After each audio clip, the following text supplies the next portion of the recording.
For more on the upcoming election and the efforts underway to secure the vote, we turn to David Becker. He's a former civil rights attorney at the Department of Justice, who now leads the Center of Election Innovation and Research. He's also a CBS contributor on election law. And Chris Krebs, the former director of the Cybersecurity and Infrastructure Security Agency, now an expert and analyst here at CBS. Good to have you both. David, let me start with you. We saw this letter this past week from secretaries of state in all 50 states and District of Columbia issuing concern that we could see voters disenfranchised because of this increase in mail returned as undeliverable at higher than usual rates, even in cases where a voter is known not to have moved. And Donald Trump was tweeting about this morning. You can't trust the Postal Service. How much of a problem is this going to be for mail-in voting? Well, it's a potential problem. I'm hearing this from state officials and local officials, of course, they're in the states. And we are seeing mail voting spread as an option around the country. I think we're likely to see less mail voting than we did in 2020 because hopefully we won't have a pandemic to deal with in 2024. But it's a significant problem. And it really stresses the importance of voters to make a plan when they're voting. Almost every voter in the United States has an option to vote early in person, 97% of all of them in every state except for Mississippi, Alabama, New Hampshire. 36 states and DC do offer mail voting without an excuse, but if you're going to vote by mail, get your ballot early, request it early, make sure you get it, and then return it early. If you're going to return it by the mail, that's fine, just do it very early. There's also options for drop boxes and dropping it off at election offices and vote centers. That's going to be incredibly important for voters to self-educate about those options, just in case there are problems with the Postal Service. And it's this coming week, right, where it's voter registration, voter awareness. Yeah. What is it? So this coming week on Tuesday is National Voter Registration Day. There's still plenty of time to register. As we sit here today, there's 3 weeks left in every state. Some states go much longer than that, but no matter where you are, if you're an eligible voter, you can go to vote.gov. That's a great place to start. Taylor Swift mentioned it earlier this week. And it's a great place to start and get registered. Every eligible voter in the United States can still check their registration and get registered for at least 3 weeks. Put it on your to-do list. Chris, I want to talk about some of the information environment issues that we are in. It is not every Face the Nation that we begin talking about rumors of cats and dogs and geese in Ohio. The reason we're doing it is because the Republican nominee on the debate stage repeated something that started as a Facebook rumor that got amplified that the senator from Ohio says resulted in calls to his office. You've watched this kind of echo chamber and ecosystem of information. What do you make of a moment like this and how frequently things like this get replicated now? Like, how does someone at home navigate truth when I went through fact check after fact check, the police chief, the mayor, the governor, and again and again and again, I was told, nope, you're wrong. Yeah. I mean, the fact of the matter is social media, whether it's Facebook, Twitter, X, whatever, it's not the real world. It's not reality. And so it provides an environment where specious claims like this can catch fire, but they tend to be constrained to that platform. What we saw on Tuesday was the firewall between mainstream and reality in this extremely online ecosystem break down, and they crossed over. And keep in mind that these social media platforms, well, Facebook has 1 billion plus users on a monthly basis. X has much, much fewer. And so what happened Tuesday night was the vast majority of people, there were 57 million, I think, viewers of the debate, the vast majority of them had never heard about this cats and dogs being barbecued in Springfield, Ohio.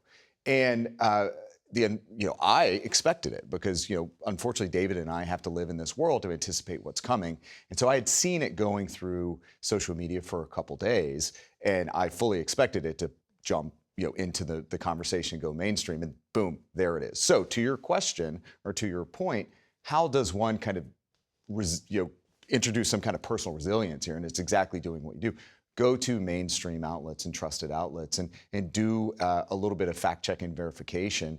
And listen to the public officials, listen to Governor DeWine, listen to the mayor and the city manager, who's to know better than someone that's actually willing to put their face and their name to a claim rather than someone randomly on a social media platform. And this will become increasingly relevant as we get to voting and going to voting facilities. Not Facebook rumors, the elected officials, the people who hold office. That's who we as journalists cite. Yes. And that's who people at home should look to. Well, and to David's point about vote.gov and having a voting plan, yes, that is absolutely critical. But when you do come across rumors online of registration dates changing or voting locations or precincts closing, there are ways that you as an individual voter can go confirm, and that tends to go to the local election official or the Secretary of State. Trusted Info 2024, that's the campaign that the National Association of Secretaries of State and the National Association of State Election Directors have mounted now for 3 election cycles in a row. It's go to the authoritative source in your jurisdiction, which tends to be your Secretary of State, your State Election Director, or your local election officials. David, in the last election, we saw some of those local officials stand up in a way that it took a lot of guts to stand up to federal pressure. You saw that in the state of Georgia. You saw that in the state of Arizona. You speak to election officials in states around this country right now. Where are you seeing that strength, and are there areas of concern? So I'm seeing tremendous strength from the election officials, despite the fact that they've been under pressure, stress, abuse, and harassment for 4 years now, that their work has continually withstood every bit of scrutiny that's been applied. And the fact that since 2020, every election they've run has been run very well and similarly withstood that scrutiny.